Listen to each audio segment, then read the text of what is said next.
This is Africa Today program and I'm Kathy Thompson reporting from Windhoek, Namibia. Our focus today is on the Namibian elections, whereby we zoom into the independent presidential candidate manifesto. Namibia's economy is in a state whereby fiscal consolidation and sustainability is a priority.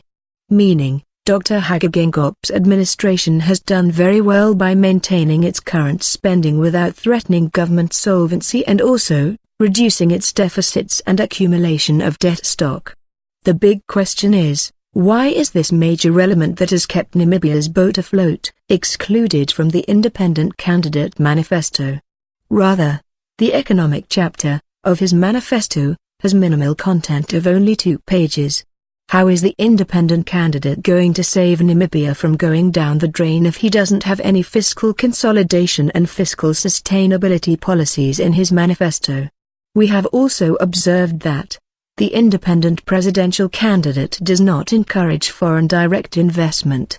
Many countries, especially developing countries, value foreign direct investment as an important element in their overall strategy, and also for economic development. This can only mean one thing: all foreign investors will be blocked and discouraged to invest in Namibia, should the independent candidate becomes the president of the republic. This will be a major blow for local businesses, hoping to attract foreign investors to Namibia. On the other hand, this will contribute to the Namibian economy to collapse. We have Latenda Kalimba from London, United Kingdom on the line. So, what are your views on the importance of maintaining fiscal consolidation and sustainability during the current economic state in Namibia? Secondly, what impact does foreign direct investment has on the Namibian economy? Thank you very much for the questions. My name, as you said, is Latenda Kalimba from London, Great Britain.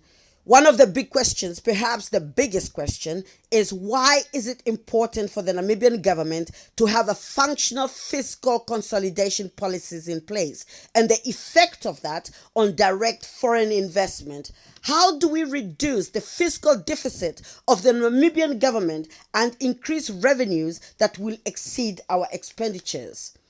But to answer that first question, we need to ask ourselves, how should we live together? How should Namibians who live in cities and villages share and manage common resources? How should we make the rules that govern us? This has always been an important question, and in 2019, it is now more important than ever. If we want to address lack of education, increased unemployment, gender-based violence, climate change, just to name a few, it is an old question. Africans have always believed that we need benevolent guardians who can make decisions on our behalf. But I have a different answer, a different kind of answer. My answer is democracy. Who thinks living in democracy is a good thing? Who likes democracy? Who thinks Namibia's democracy is functioning well?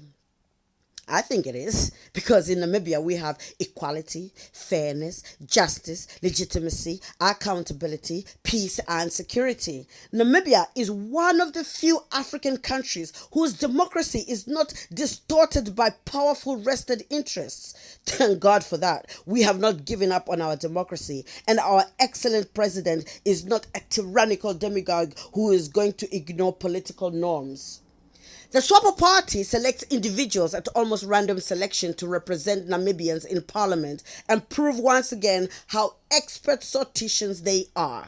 These members of parliament go on to make laws for the betterment of everyone. Of course, the selection is not that random. It is stratified to make sure it matches the macroeconomic and demographic profile of Namibia. 50% of them are women, which I'm very proud of. Many of them are youngish, a microcosm of society. The decisions made by this wise crowd, held by the SWAPO party manifesto, will liberate and make informed decisions that will reduce the fiscal deficit of the Namibian government.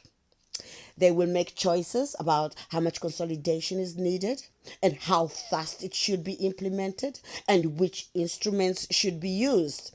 Going forward, the Namibian government, with the leadership of His Excellency Dr. Hage Geingob, will estimate fiscal gaps and suggest substantial and sustained fiscal tightening to bring debt down to prudent levels and return us to surplus.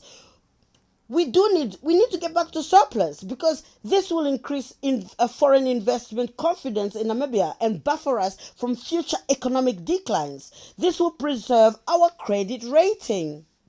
This is important because then it means our future generations are not encumbered with debt. The SWAPO party government will allocate resources in a way that serves society's best interests. The SWAPO party manifesto emphasizes fiscal consolidation, and Dr. Itula's manifesto does not. This is where we are different from him. Just to finish off and cut the long story short, once we are on top of it all, then we will then attract much more direct foreign investment and foster economic growth. To this end, the Ministry of Trade and Industry and the Namibia Chamber of Commerce and Industry will work together to meet investment needs. So all international players who are looking for investment opportunities in Namibia or looking to develop strategic partnerships in Namibia will be assisted. So basically, fiscal sustainability. Sorry, excuse me, English is not my first language.